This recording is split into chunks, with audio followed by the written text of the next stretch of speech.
गौतम जी को भी जोड़ेंगे, थोड़े से लंबे चार्ट्स की भी बात करेंगे। इनफैक्ट गौतम जी जुड़ गए हैं हमारे साथ अब। ओके ठीक है, एक डायरेक्टर साहब ने बोला कि ज़रा 2 मिनट दीजिए, ज़रा एक ऑडियो ग्लिच है उसको ज़रा हटा देते हैं, उसके बाद बात करेंगे। तो तब तक एक कॉल और ले ली जाए, फिर जब जब तक वो ऑडियो रेडी होता है, एक बार ज़रा आप चार्ट लेकर आइए एस्कॉर्ट्स कुबोटा का।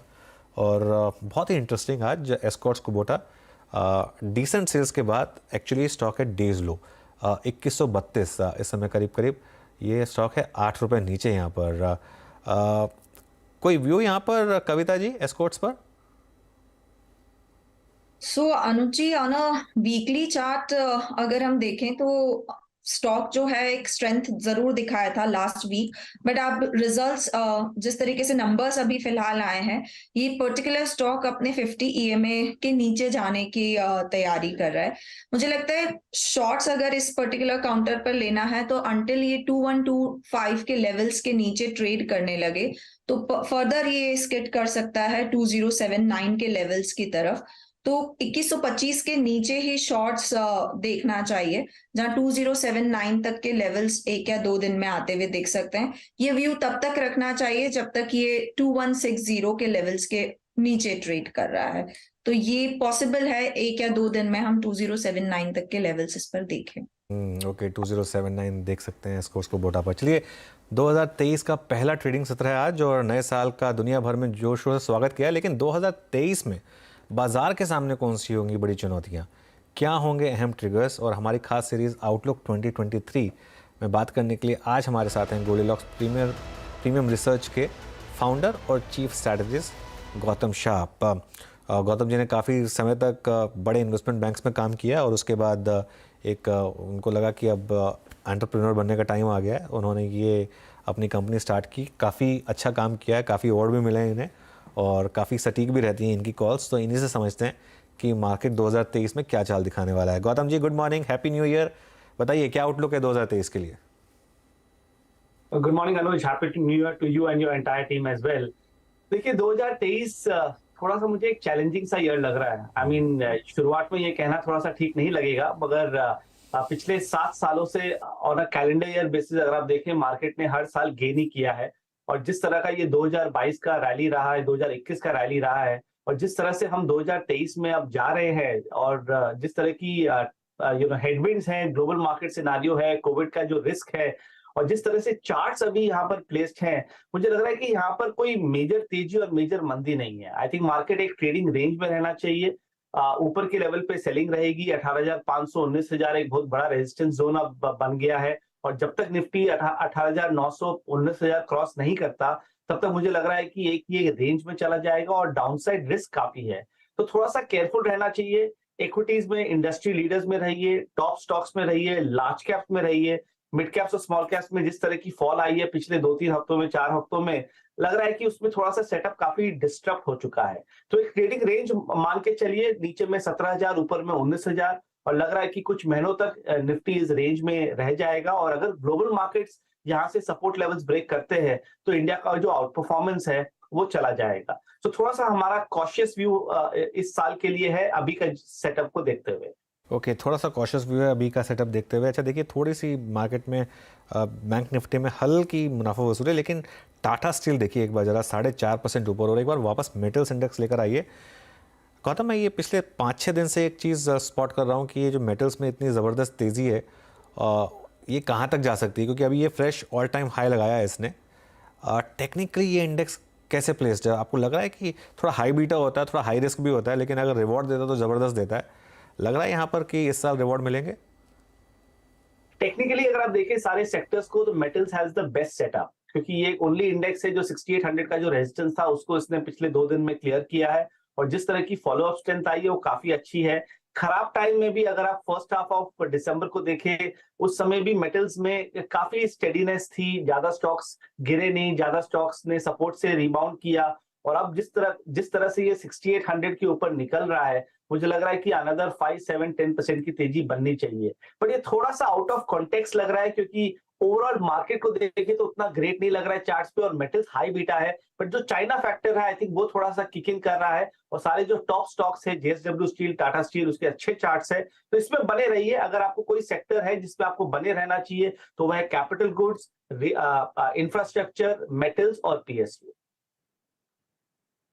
Okay Gautam, good morning, happy new year from my side. Virendra बोल रहा हूँ, और मुझे याद है अच्छी तरीके से लास्ट टाइम जब मैं आपसे बैंक से बात कर रहा था, इनफैक्ट जो मेरी बात जब हो रही थी, बैंक्स पर हाईली इन overbought trajectory, specially PSU banks, और उस टाइम भी आपने एक मैंडेट दिया था कि यहाँ से 20 से 25% का अपसाइड खुला हुआ है। तो वो व्यू बहुत अच्छा रहा, सटीक रहा, और वो भी ओवरबॉट ट्रेजेक्ट्री में। अभी कुछ देर पहले जो आप 2023 के लिए हेडविंड्स की बात कर रहे थे, उसमें क्या क्या सम्मिलित है? आई मीन वाकई अगर आप देखिए इक्विटीज़ जब बहुत हाई रेट्स होते हैं, एफडीज पे बहुत हाई रेट्स मिल रहे हो 8-9% के, ऐसे में एक चैलेंज तो होता ही है। आप डाउनसाइड कहाँ एक्सपेक्ट कर रहे हैं? क्या रेट सेंसिटिव्स में आप डाउनसाइड एक्सपेक्ट कर रहे हैं, लाइक ऑटो या फिर रियल एस्टेट? आपका व्यू? देखिए, इस पूरे मार्केट को अभी बैंक्स ने बचा के रखा है, क्योंकि बैंक निफ्टी में जिस तरह की तेजी आई है और जिस तरह का स्टेडीनेस है, उसके कारण निफ्टी बार बार नीचे के लेवल से घूम जा रहा है। बट अगर आप ऊपर की लेवल्स पे देखें तो 43,500 पे बैंक निफ्टी में काफी रेजिस्टेंस है, और 42,000 से 42,500 का बहुत बड़ा सपोर्ट है। अगर कभी भी ये सपोर्ट टूटता है तो बैंक निफ्टी में 5-7-10% की फॉल आ सकती है, और अगर वो आता है तो वो पूरे मार्केट को इम्पैक्ट करेगा।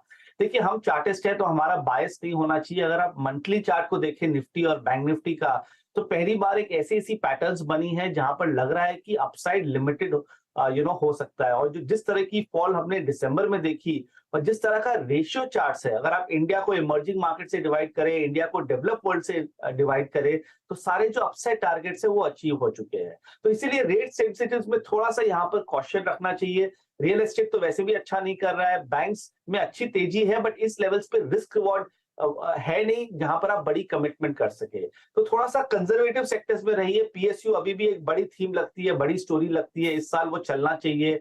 डिविडेंड यील्ड का अच्छा एंगल है, काफी अच्छी ओनरशिप है, अभी भी अंडर ओन्ड है इतनी बड़ी तेजी के बाद भी। तो ये सब सेक्टर्स में कॉन्सेंट्रेट कीजिए और हाई बीटा से थोड़ा सा दूर रहिए। हाई बीटा से थोड़ा सा दूर रहिए। और जैसे कि अगर आप देखें, आपने जब ये टिप्पणी की है, थोड़ी सी अगर आप देखें, आप थोड़ी सी हार्ड वर्ड्स अगर आप गौतम यूज़ कर रहे हैं, तो उसमें याद रखिएगा उन्होंने भारत को विश्व के दूसरे इंडस्ट्रीज से, साथ ही साथ अगर आप देखें जो इमर्जिंग मार्केट्स के दूसरे इंडस्ट्रीज हैं उनसे भी कंपैरिजन करके अगर आप देखें टिप्पणियाँ की हैं। अच्छा, एक चीज़ जो कि CY22 की सबसे पेनफुल रही, आईटी। क्या आईटी में सारे फियर्स फैक्टर इन हो चुके हैं? क्या 23 के फर्स्ट क्वार्टर में या फिर सेकंड क्वार्टर तक आते आते एज ए वैल्यू बायर आपको सोचना चाहिए क्या? चार्ट्स क्या कहते हैं गौतम यहाँ पर? देखिए, सारे सेक्टर्स का जो बेसिस अभी निकल रहा है वो है निफ्टी से, और जैसे मैंने कहा 17,800 से 18,250 ये निफ्टी का अभी करंट रेंज है। और जिस तरह भी ब्रेकआउट होती है उस तरफ 500, 700, 1000 पॉइंट की या तो तेजी या मंडी आना है।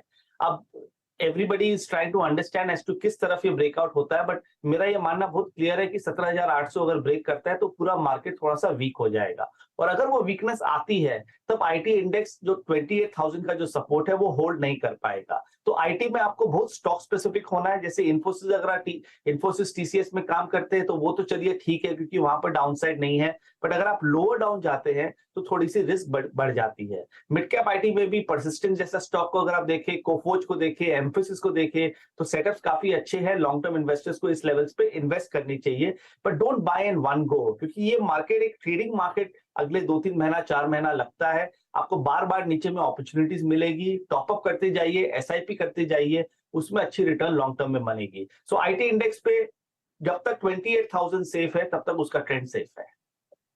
गौतम जी, अब कुछ 2-3 लार्ज स्टॉक्स की बात कर लेते हैं, क्योंकि वहाँ पर काफ़ी इंटरेस्ट रहता है हमारे व्यूअर्स का। इस मार्केट में सबसे ज़्यादा सपोर्ट रहा है आईसीआईसीआई बैंक और एसबीआई का। क्या लग रहा है 2023 में भी ये निफ्टी के लिए लीडरशिप यहीं रहेगी, या लीडरशिप चेंज होने के आपको आसार दिख रहे हैं यहाँ पर?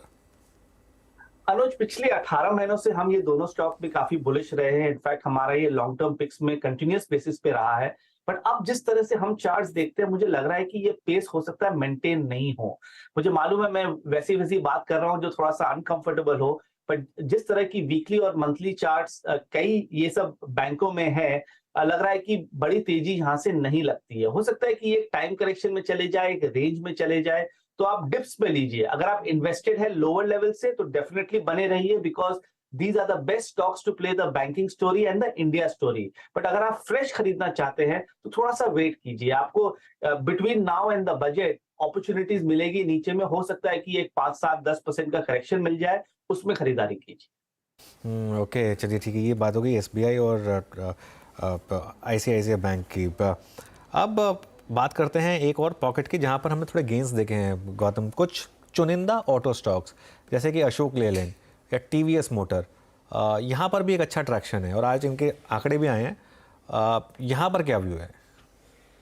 देखिए, ऑटो एज एन इंडेक्स तो अच्छा नहीं लग रहा है, क्योंकि इंडेक्स 12,000 के सपोर्ट के ऊपर है। एक बार ये 12,000 का लेवल अगर टूटता है तो ऑटो इंडेक्स में बड़ी फॉल आ सकती है। तो एक तरफ आप अशोक लेलैंड और टीवीएस मोटर की बात करते हैं, बट दूसरी तरफ अगर आप देखें कि मारुति में क्या हुआ, टाटा मोटर्स में क्या हुआ, बजाज में क्या हुआ, हीरो मोटो में क्या हुआ, सब अंडर परफॉर्म कर रहे हैं। तो बहुत स्टॉक स्पेसिफिक जैसा मार्केट हो गया है। आपने जो 2-3 स्टॉक हाईलाइट किए वो अच्छे लगते हैं, उनके चार्ट्स ऑब्वियसली अच्छे हैं, क्योंकि वो कंटिन्यूअस बेसिस पे हायर टॉप्स और हायर बॉटम्स बना रहे हैं।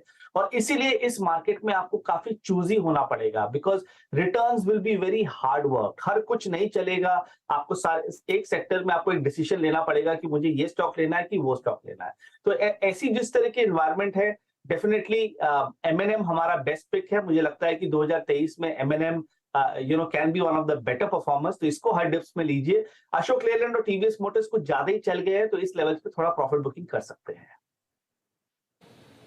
ओके, देखिए गौतम जी का ऑटो पे आपने व्यू सुना।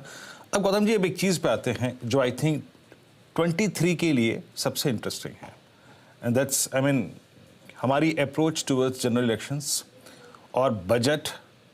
और इन चीज़ों को देखते हुए पर्टिकुलरली अगर आप देखें रूरल या फिर इंफ्रा, इस थीम में अगर बहुत कुछ अच्छा लग रहा है आपको, मैं ये नहीं कह रहा हूँ कि एग्जैक्टली अगर आप देखें एक ही अगर आप देखें ट्रांच में आप खरीद लीजिए, लेकिन हाँ कुछ जो नज़रों में हो आपके, जो अभी भी या फिर यहाँ से 5-7% की डाउनसाइड पर भी लेना चाहिए, इस रूरल और इंफ्रा वाली थीम में क्या होगा वो, जिसमें कैपिटल गुड्स को भी इंक्लूड कर रहा हूँ मैं?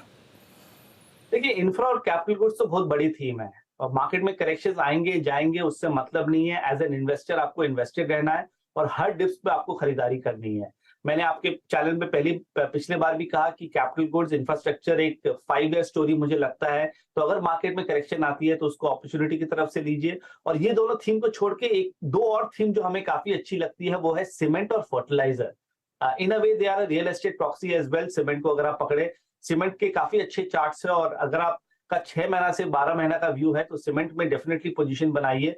अंबुजा सीमेंट, डालमिया भारत, जेके सीमेंट, काफी अच्छे चार्ट्स है और ये आपको अच्छा रिटर्न देंगे और आपको पोर्टफोलियो को स्टेडी रखेंगे। फर्टिलाइजर एक बहुत बड़ी थीम है। हमने 2-3 स्टॉक रेकमेंड भी किया था पिछले 6 महीनों में, काफी चल चुके हैं, बट डिप्स में इसको लीजिए। यहाँ पर भी आई थिंक अंडर ओनरशिप है। बहुत सालों बाद फर्टिलाइजर में अच्छी तेजी आई है, चाहे वो फैक्ट हो, चाहे चंबल हो, आरसीएफ हो, और यहाँ से और तेजी हमें लगती है। तो ये दोनों सेक्टर्स हमें अच्छे लगते हैं। बट अगर आप मिड कैप और स्मॉल कैप बास्केट को ओवरऑल बेसिस पे देखें तो we are a little uncomfortable, we are a little cautious, क्योंकि अगर मार्केट में फॉल आती है तो हमने दिसंबर में देखा कैसे 2 हफ्तों में कितने स्टॉक्स 30-40% गिर गए। तो वैसा जिस तरह का माहौल है, आपको स्टॉक पिकिंग काफी केयरफुली करनी है और उन्हीं स्टॉक्स में काम कीजिए जहां पर फंडामेंटल्स अच्छे हैं और जो सॉलिड ब्रांड्स हो। चलिए गौतम, बहुत बहुत शुक्रिया आपका इस कार्यक्रम में शामिल होने के लिए। और भावनाओं को धरातल पर रखना कभी कभी और लौट के आना बहुत ज़रूरी होता है। मेरे ख्याल से आज आपने इस साल के पहले दिन वही काम किया है। बहुत बहुत शुक्रिया आपका इस कार्यक्रम में शामिल होने के लिए, सभी सेक्टर्स पर अपनी राय रखने के लिए, निफ्टी बैंक के सेटअप पर राय रखने के लिए, और एक बार फिर से आपको नववर्ष की शुभकामनाएं, आपको, आपके परिवार को, आपके संस्थान को और आपके क्लाइंट बेस को। बहुत बहुत शुक्रिया।